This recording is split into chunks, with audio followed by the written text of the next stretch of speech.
We are talking structure. How are our teams going to be shaping up when it comes to round one? We're going to go deep dive into how you should set up each line in your fantasy team. You're talking and you're listening to the Ball Boys. Let's go! Hodges done it from nowhere. Hoisted the goal from inside the 30. Sheed from the boundary. Dusty.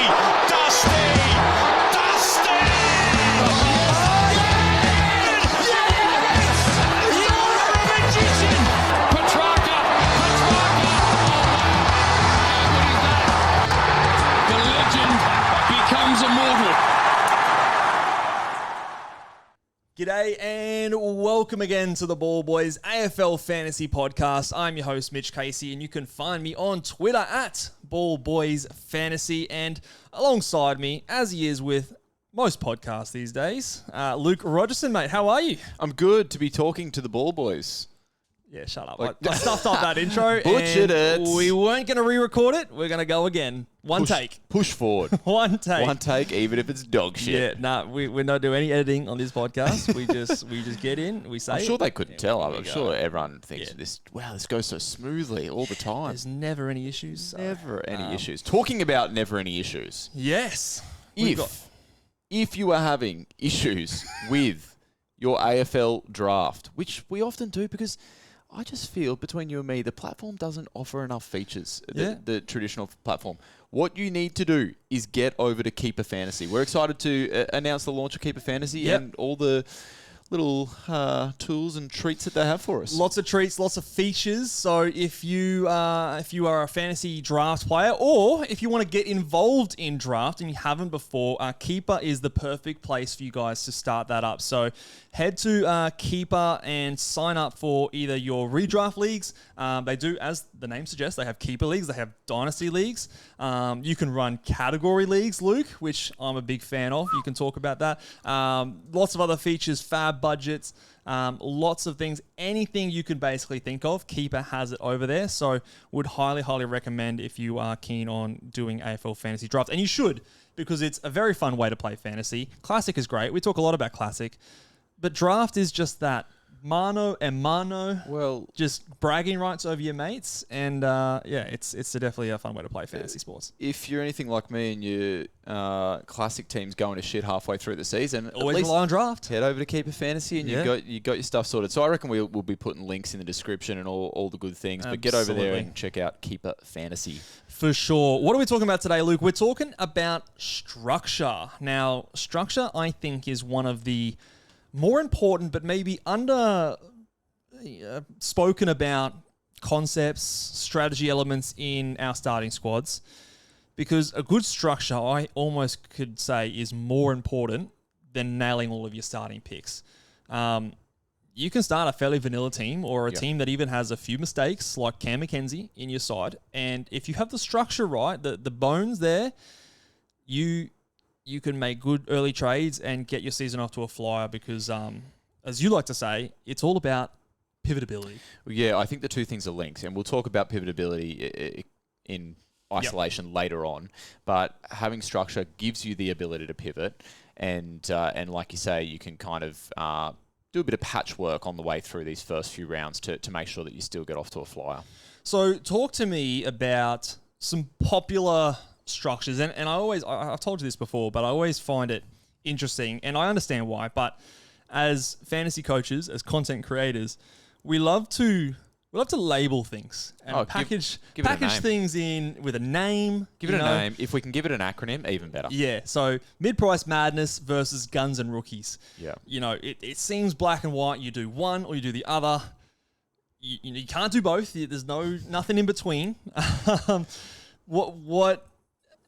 One versus the other? Are we in one camp more than the other? What are your thoughts? Sometimes it feels cut and dry like that, but obviously you got your tongue in cheek a little bit there when you're talking about nowhere in the middle. The thing is that I think is interesting is the guns and rookies was a really popular strategy up until the GOAT Selby came in and went, okay, we can get value out of these mid-price guys. Dominated the competition for a patch there. What I think is really interesting with the new way that we're having to navigate the buys, especially these early buys, I think it's brought in like a little bit of a renaissance. Is that the right word? When does it make a little bit of a comeback? Say it with confidence. Yeah, I think so. Yeah. I think there's a little bit of a renaissance for not guns and rookies, but just maybe having a few more guns in your early side as captain options and to get some points on the board early when other people may be floundering. Counterpoint. Okay. I might butcher the stat. I think it was Selby that said this, but Chris's team last year had the most amount of mid-prices in his starting squad compared to the last 5 winners in AFL Fantasy. So that was with the early and that was the first year we had the early buys. So despite the early buys, where there was one extra than there will be this year, the winner of AFL Fantasy still had plenty of mid-prices in his team. So personally, and we might as well bring this together because it's the next dot point on our spreadsheet here, but the early buys it's the change, the most recent change to our fantasy team. Yeah. I don't think it should change too much of our thinking than maybe what some people are thinking. It's 3 rounds at the end of the day. And it's 3 rounds at the beginning of the season where we're flipping and changing and moving things around. We don't have a lot of data yet. So in terms of like how it changes the way I approach my starting squad from like structure point of view, it hasn't really changed too much the way I think about it. I'm not more leaning to the guns and rookies because 3 of the first 4 rounds I get to drop off my 4 lowest scores. To me, that's too small of an impact for me to change my philosophies completely. Yeah, I'm in agreement with you there, and I think ideally the way fantasy is at the minute as well, some of the rookies that come into our teams, they're not chumps. They come in and they perform well, and then you're obviously picking mid-prices who you expect to become either underpriced premiums or they can score in line with those guys as well. So value, I think, is still the name of the game, and we should be looking to try and pick value in almost all of our positions. And the other thing about the early buys is, yes, you could talk about the scoring on field and you're dropping things off, but the cash generation is the other big thing, and that's almost more important, especially in these early rounds, because if you're picking guns at the top of their price point that are fairly priced or overpriced, you're sacrificing the ability to make cash and have that team value grow. Whereas if you're trying to find the value and this is where I love to shop, those underpriced premiums, those players that you can comfortably sit in your side for 16, 17 weeks, but maybe a 10, 15 points unders, those are the guys that allow you to have one less rookie on the field, be a trade ahead when it comes to that trading cadence in upgrade season, and that puts you a step ahead of the competition. So, before we talk about structure possibilities on each of the lines, I just want to say one more thing and jump in if you think I'm talking out of my ass. But I think there's a popular way of thinking during the preseason, and sometimes we fall into it as well, where we definitely field a lot of these questions where it's, should we be starting 2 rookies in the forward line? Or how many rookies can we start in defence?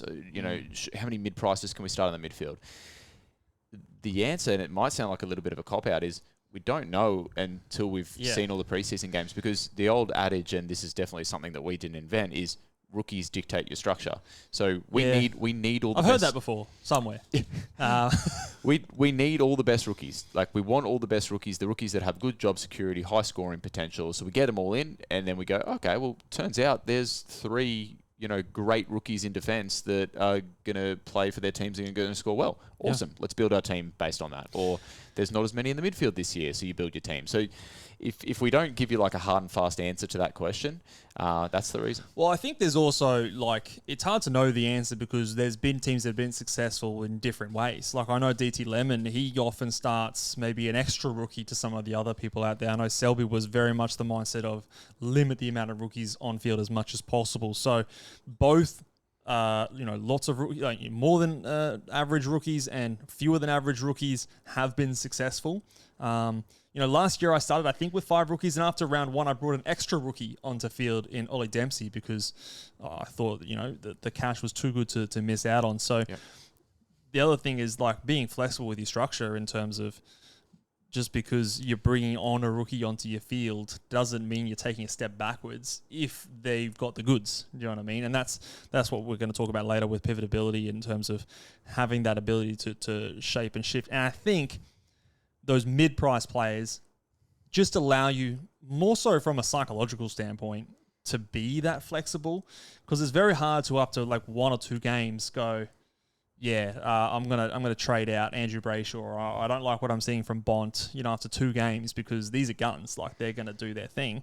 It's very hard to trade Bont if he comes out and goes 100. But if a mid-price comes out and doesn't do what you want them to do, okay, we'll see you later. I'm on the next guy, and then it's just a little bit easier to be a bit quicker to the punch with those guys. Let's talk defense. Let's talk defense. Now, this is the first question we've got here is how many rookies do we trust on the field? So it's the question that I said there's no answer to, but the question is more phrased from what we've seen so far. Yes. Are there any rookies that are putting their hand up? And then the back end of that is, if not, do we have to pay up? Yeah, so, and this comes from also years gone past as well. The defense rookies are typically not the most reliable. It always seems a little bit of a shortage there, hey? There always seems to be the guys there that are maybe low scorers or players that have dodgy job security, or, it's just a position historically the last 3 or 4 years we haven't seen a plethora of them come through. So, from what it stands so far, the guy that I have seen, that I've liked what I've seen so far, is Bo Allen. Zach Reed still leaves me with question marks. Saad El-Houli leaves me with question marks. We're waiting to see players like James Leake, Toby Travalia. The question of how many players can we trust on our field, I think, is also linked with how many players in total are there, because if you start having 2 rookies on your field, even if they're solid, what are the rookies on your bench looking like? Yep. Are there 4 or 5 rookies that we actually are confident are going to make us 200-300K? At this stage, again, I haven't seen all the rookies play. I'm open to be wrong. But at this stage, I don't think there's as much depth in this line as there are in the other lines. And this is where that pivotability ties in, because like you say, you might have 4 guys that you think are red hot in defence. So, okay, 4 guys, well, we can play 2 rookies on field. If it goes wrong, where do you pivot? If they drop off a cliff after 4, then you're in a world of hurt. So maybe the more, safe play is to just play 1 rookie on field and defence, so that you've just got like a little bit of cushion there if something is to go wrong. Because I can understand the temptation in a line like this, where a lot of people are saying the defence is hard to pick. It's hard to pick. We don't like our options. Well, the logic, it makes sense. If you don't like your options, just go cheap, just go down to a rookie. And so if there were good rookies there, I'd be all for it and saying, just maybe have an extra rookie in your defense, because you're sort of punting on those other positions anyway. But, little saying that someone once said somewhere a long time ago, that rookies dictate your structure. I think we have to go with the rookies first, then piece in the mid prices and premiums and stuff like that. So, look, I'm crossing my fingers that some guys put their hands up. I'd be very open to doing that, but for what it's worth right now, I think they're a little bit low. So if we are spending up, what are some price brackets or positions or players, and also buy rounds that we're trying to juggle in the defense that need consideration? Like, for example, there's like the Callum Mills price bracket where you've got him, Perryman. I think Roberts is close to that price bracket as well. Callum Mills has been sitting at D4 for me for a lot of the preseason, and I think a little bit of it is wishful thinking that I can plug somebody in to D5 that I'm kind of happy with that's in that next price bracket down. Yeah. But even that being said, D1, 2, and 3 for me is probably that combination of positions is changed more than anything else in my team at the moment. But at this stage, I'm paying up a little bit more for those 3 positions. Not right to the top, not to Sheasel currently as it stands, but at the moment I've got 3 more expensive players in there. So what are the players around that, let's call it like below 700,000, that sort of we're looking for or like the look of? So the guy I think that's my favourite is Sam De Koning, 564,000. I think if he is the number 1 ruck, he fits a very nice spot as your D5. Schoenmaker, you've talked about Josh Sin before. Sin, if he gets some of those Houston points, could be a guy that that sits in that role. I mean, Kitty Coleman was the guy that we were all hoping. And he's still 26% owned. So if you've got Kitty Coleman in your side right now, he won't be there round 1 or round 0. So I make an adjustment now. But yeah, it's an interesting position, and I think we do need to be ready if somebody doesn't put their hand up in that position for what we're going to do. So pay up. Yeah, I would suggest playing with structures where maybe Callum Mills moves to D5. And you pay up from there as well. Yeah, I at the moment, my team, it's not like I've got a few iterations on my team, but I have tried to put together a structure where a Callum Mills, or right now I've got Harry Perriman sitting there at D5. He's the same price, exactly the same price. So effectively Callum Mills at D5. Just to see how it looks and how the rest of my side needs to structure up to make that happen. So yeah, I agree with you. I think at least explore it now, so it's not a rush if something doesn't go your way come, those team sheets in round 1. Yeah, definitely.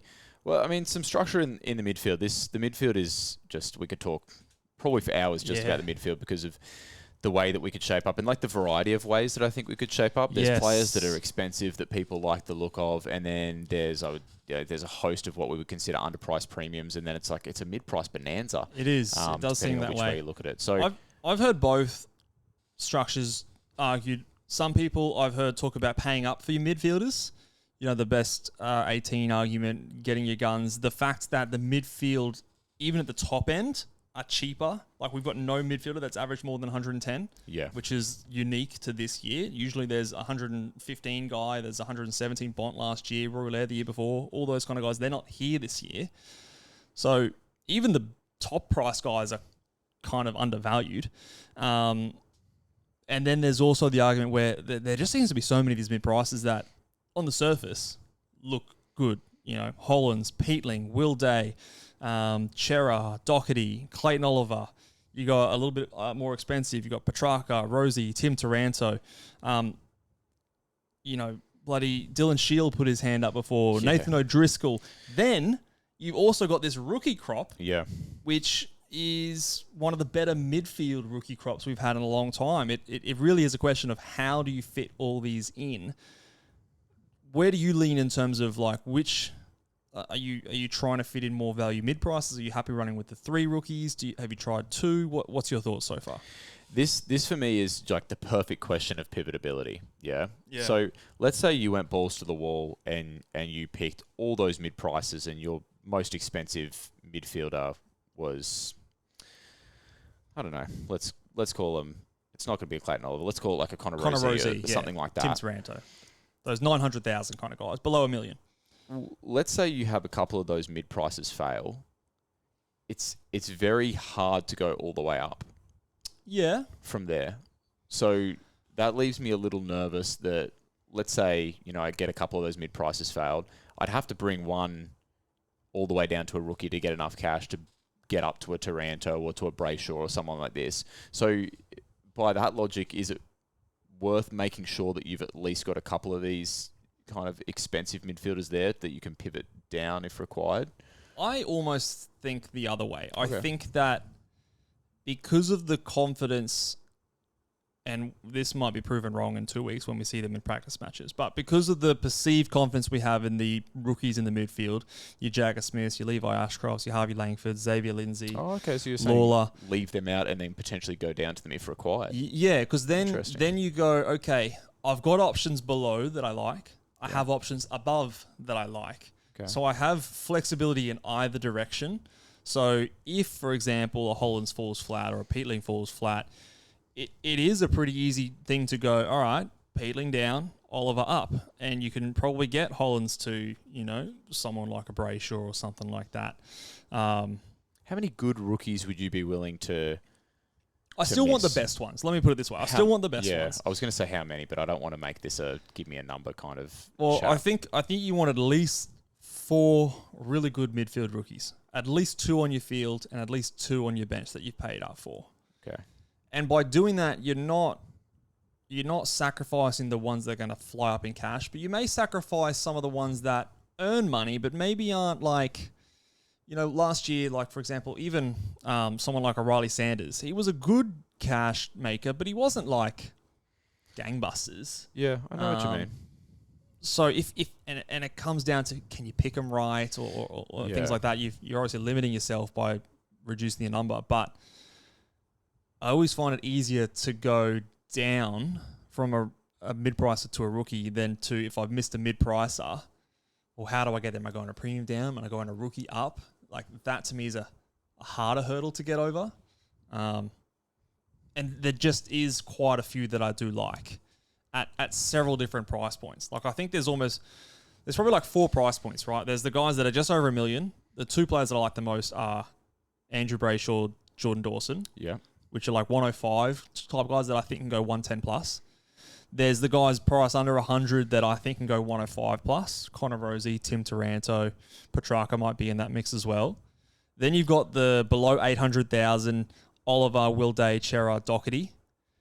Then you've got a price even further down in Hollands and Peatling. And then you've even got Nathan O'Driscoll putting his hand up as well as like a 400,000. So in terms of pivotability, like, lots of places to go to. There's lots of places to go to. I think there's quite a few of them I could see working out. I think that's and a fair options point. to go from. So it's interesting though, because then you start talking about captain options. Like, if you want to get all the cheap guys, you've got to make room for your side. Are you then sacrificing a captain option by maybe going a Rosie at M1, which is a structure I've played around with? It's not, doesn't fill me with confidence. You'd be relying on his run there, and a lot of people have Sherry in their ruck line who, based on the end of last year, you'd want to put the captain on him every week, but I'm not as convinced about how he starts the year. A little bit of a tougher run, I think, and then also we know his first half, second half of last year split too. Yeah.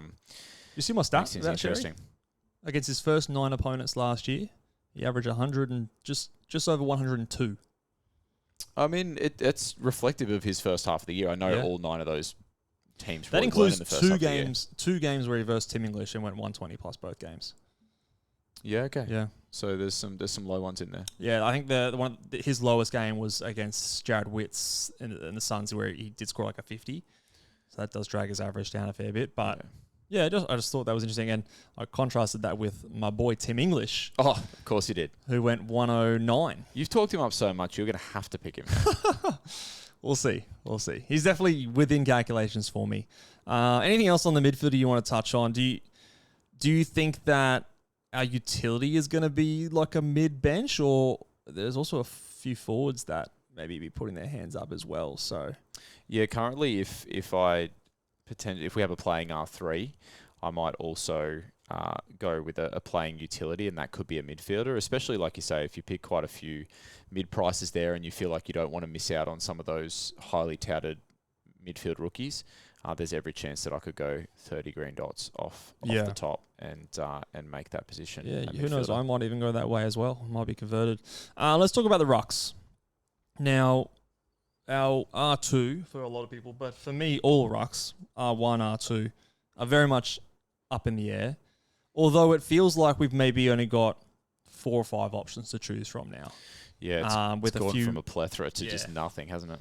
Yeah, so is this where you're spending up? If you're saving cash in the midfield, you're saving cash in the forward line. Are these where our captain options and a lot of our cash is going to go, do you think?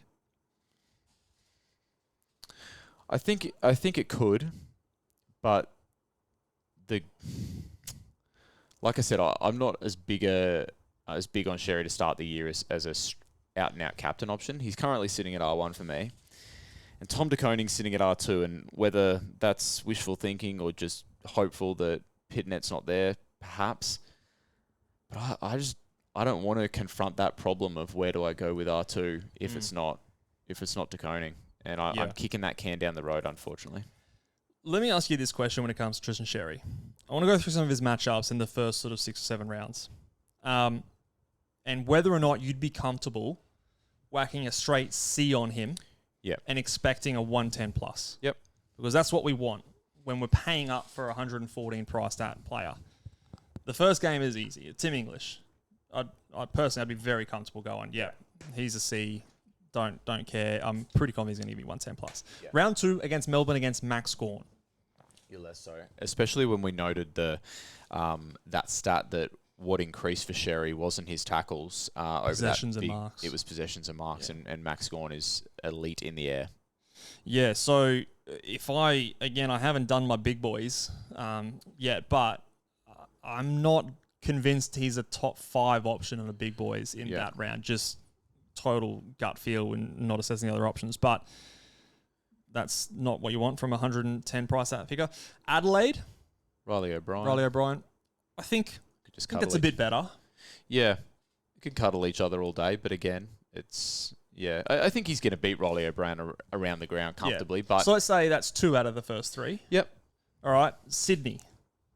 Now, for reference, last year Sydney was the second hardest matchup for Rucks. Says it all. That's the data we've got to go on. So whatever you think of Max, Sydney's probably tougher. Yep.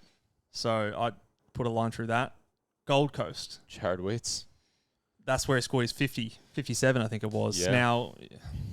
we have to assume that Jared Witts is going to be there. If it's Ned Moyle, then it's a different story. But I think that's probably outside the top 5 again.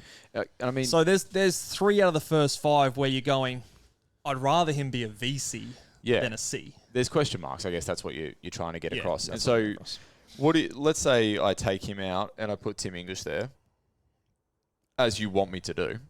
Hey, you do whatever you want, mate. And Tom de Koning doesn't come up. Where to then? Yeah, Tom de Koning is the key here. Look, he's been in my side all year, but if he's not solo rucking, then you can't go there. No. So I think if he isn't an option, it does make it tough to go away from Tristan Sherry. The other thing with Tristan Sherry is his ownership is so high, and I try not to look at ownership, but I'd be lying to you if I told you it wasn't scary to go against him if I was to choose to not go that way. Yeah. So if there are other options that I'm not super confident in, then maybe it is the safer thing just to make sure that I'm not hurt by that.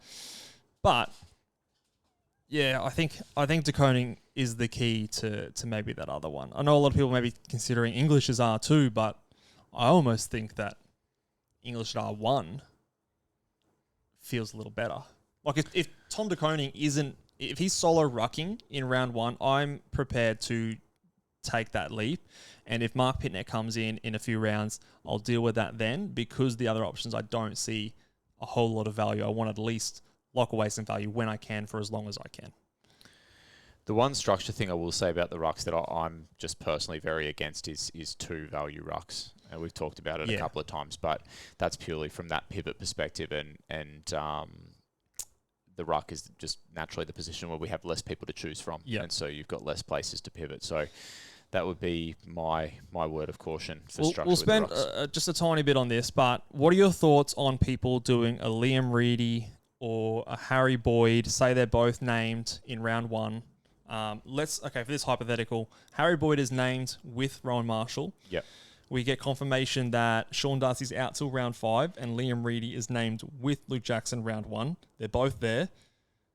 What do you say to people who are considering starting with those guys at R2 and R3? Do you think it's a play? Does it make you nervous? Are you going to lose sleep? Yeah, I'm going to lose sleep. Well, I mean, you've got both of them there now, and they're the only 2 of their kind. Yeah. I mean, you could argue one gets dropped, like you've got a backup there, but I get it's a backup, and you're trading into a red dot at R3 because you're not going to get the cash to go up to somebody different. But even that just takes the wind out of your sails a little bit. I think I don't love it either.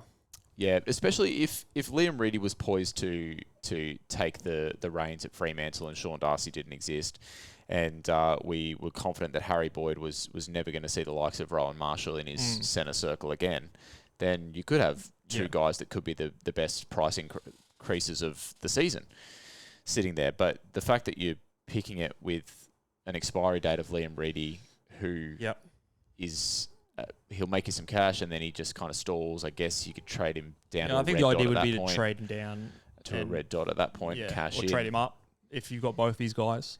Maybe I'm being a little bit cynical and a little bit stuck in my ways, but it's not something I'm entertaining. I think there's a lot of downside risk is how I would say that. I think there's a lot of downside risk, and I don't know if the upside risk is like super high. Like I don't see Reedy being like he played 2 games last year and scored like 50s and 60s. He scored 79 against a dude I've never heard of before in that Indigenous All-Star game.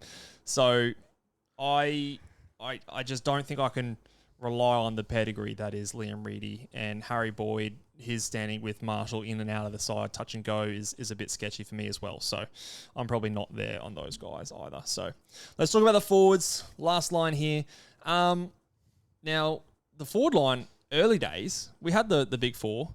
There was a lot of question marks on who the other guys is. I feel like in the last couple of weeks, we've had a lot of players put their hands up in terms of options that present value, a lot of cheaper players as well. How do you think we are looking to structure up? I think one of the biggest questions is Jack Macrae F1, or do you have someone else there, like a Jason Horne-Francis, like an Isaac Rankin, and you're going a bit, 5 premiums per se, or are you having 2 cheapies there and then the big 3, and then a lot of people are rolling with Riley Sanders there at the moment? Yeah, the F1 debate for me has been up in the air all preseason, and with these first few practice games, I got a little bit of a look at some options that if they continue to play that way in the right role, that I don't mind the look of. Obviously, take it with a grain of salt with both Simkin and Horne-Francis playing for the Indigenous and Rankin playing for the Indigenous All-Star team. Yeah, Simkin, forgot to mention him. He had a big game. But yeah, and that was one of those ones where my thoughts on him having a big game is when you looked at that Indigenous All-Stars midfield, he to me stuck out as the only He's the accumulator. Yeah, he's the only accumulator. The others are, all electric in their own way, and he just kind of wandered around and did his thing, which you would expect from a game like that as well. But, if he can do that at North Melbourne, then he comes into calculations. Rankin looked good without looking great, and then Horne-Francis just took the game by storm in different patches where you looked at it and thought, well, if I don't pick this guy, he's going to bend me over and give me the proverbial. So, I'm entertaining all of those options, but for the majority of the preseason, I've had Macrae as F1 and then banking that we're going to have some rookies come into our life over the next couple of weeks that... Yeah, so is your F5 then now someone other than Caleb Daniel? Like, have you got 2 guys under that price tag as your F5 and F6? Yeah, so at this stage, it's 2 rookie-type operators. So the players in that price bracket, you're looking at people like... Hewitt. Yeah, Hewitt, Hutchinson, Ryan Marish, who didn't play in today's game, unfortunately. Some people looking at Silvani. There's a few other cheaper rookies, Joe Berry, Kako, Stone, Davison, make up your bench. So there's enough guys there. When we're talking about the defenders before, you go, okay, if I put 2 rookies in my defensive line, well then maybe my bench looks a bit shaky. I don't think we have that issue in the forward line, at least at this stage. I think there's enough guys to fill those spots. Yeah. Whether or not they're better than the value guys, maybe a bit more expensive.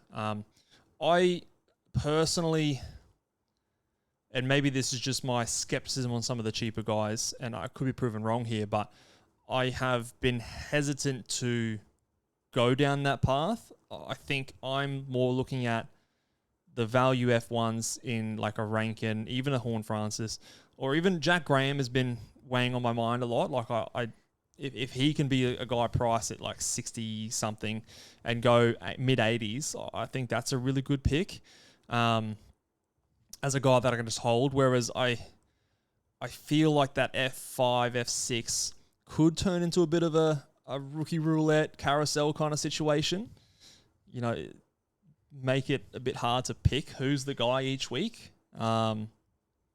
But I'm open to the other structures as well, because again, that would make other things in my team much easier to do. Might make it much easier to have some captain options in my midfield, or pay up a bit more in defense, or get a rookie off somewhere else. So I'm open to it, but I don't know. For some reason, I'm just hesitant to have that second rookie type player in my forward line. Yeah, I think, like I said, at the moment it's a little bit of wishful thinking. That hopefully somebody will put their hand up in the next couple of weeks and sort of force our hand. But who have been the guys there at that sort of let's say 400,000 or below that you at this stage are maybe more keen on? Is there someone that you like the look of that you're happy to have on field? I've just been running 2 rookies at that spot, and just when I... So like a Connor Stone and a Hewitt, or a Davidson and a Hewitt. Rolling just rookie names through there in the anticipation that somebody puts their hand up. So because from those guys that you mentioned in the price bracket just above that rookie, I don't really like any of them. It's more, like I said, hopeful. So yeah, that's where my head's at. Yeah, like I said, the thing I think that goes for the forward line in that scenario is that there's enough depth there that I think that at least your bench will still be solid as well. You're not probably sacrificing cash gen. And hopefully by going down to those rookies, you're strengthening yourself somewhere else in the line. So I think Erasmus is another name that we mentioned who did play well the other night for Fremantle, but it's the question mark for him is all about can he hold his spot and what role does he play? Fife wasn't playing there. We didn't have Hayden Young. Is that right? Yeah. So still a few boxes fed with ticks. So so I think that's a discussion there. We'll finish on pivotability. We've sort of been touching on it and hitting on it as we go along, but are there certain positions and or price points that you want to make sure that you at least pick someone in that price point to at least have a piece of and have an easy access to, if it's not that person, someone close to that price point that you can quickly jump across in the first few rounds? Is there certain areas of your ground? Like for me, it's the 700,000 mids. I want at least probably one. Oliver's going to be there, and probably one more, I think. Yeah, I mean, you rattled them off earlier in the podcast. There's so many tiers in the midfield this year. Often you don't have that. You'll have a big divide between guys we're looking at and then the next space. But it feels like there's a good distribution there, and so that's how my midfield's been shaping up so far this year, is kind of picking at least one guy through those tiers. Because like you say, if I've picked the wrong guy, it's going to be quite an easy trade to just switch over to the guy who is popping.